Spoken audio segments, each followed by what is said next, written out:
We start with state news. As the new year rings in, several laws are now in effect in New York State, ushering in significant changes directly affecting workers as well as tenants. These regulations encompass enhanced pay rates and safeguards.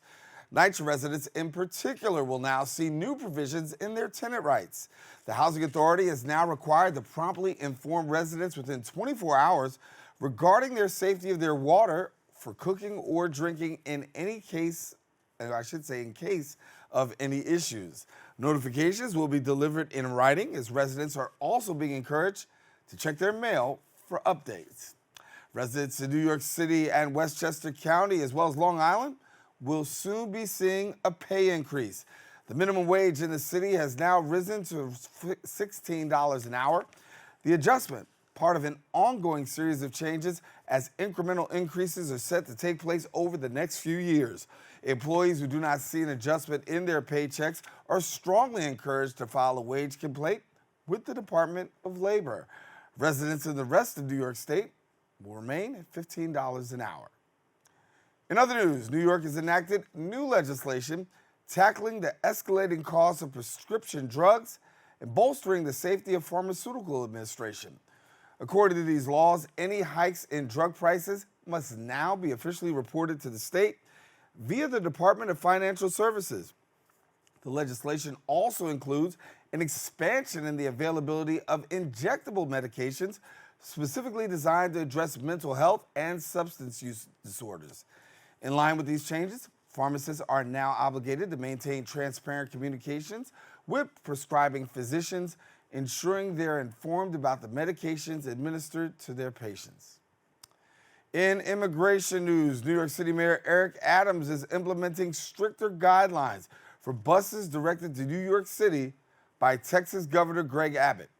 Under the executive order, a 32-hour notice is mandated before the arrival of charter buses transporting migrants into the city. Buses are instructed to arrive between 8:30 a.m. and noon, Monday to Friday, and exclusively drop migrants off at a specified location at West 41st Street between 8th and 9th Avenue in Manhattan, as stated by City Hall. Now, the mayor and his administration have long warned about the escalating migrant influx into New York City, and failure to comply with these regulations could result in misdemeanor charges, legal actions, fines, and bus impoundment. In other news, many New Yorkers are still up in the air when it comes to selecting their health insurance. Our BronxNet reporter, Brittany Schuyler-Albane, attended a local event that was aimed at getting more people enrolled. In the Corona Queens section of New York City, the Mayor's Public Engagement Unit and New York City Department of Health and Mental Hygiene encourage New Yorkers to enroll in health insurance. At PU, we understand that healthcare isn't just about having access to a doctor, it's about having access to resources to live a life of dignity. According to a study conducted by city specialists, Corona currently sees the lowest rates of health insurance enrollment in the city. So Get Covered New York City is making it its mission to engage within the community.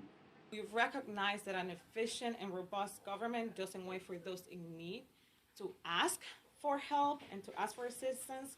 It actively reaches out to make the process of working with the city. One of the biggest misconceptions many believe is that their status may bar them from getting any form of health coverage, which Get Covered New York City wants the community to know that is not the case.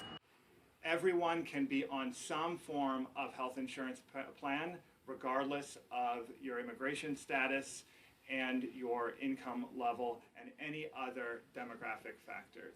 Get Covered New York City urges New Yorkers to sign up for health insurance before the 15th of any month so they can begin to receive coverage on the 1st of the following month. Reporting for BronxNet, Brittany Schuyler-Albane. And thank you, Brittany. That is all the time we have for our Bronx updates. We are taking a quick break, but we'll have more open when we return.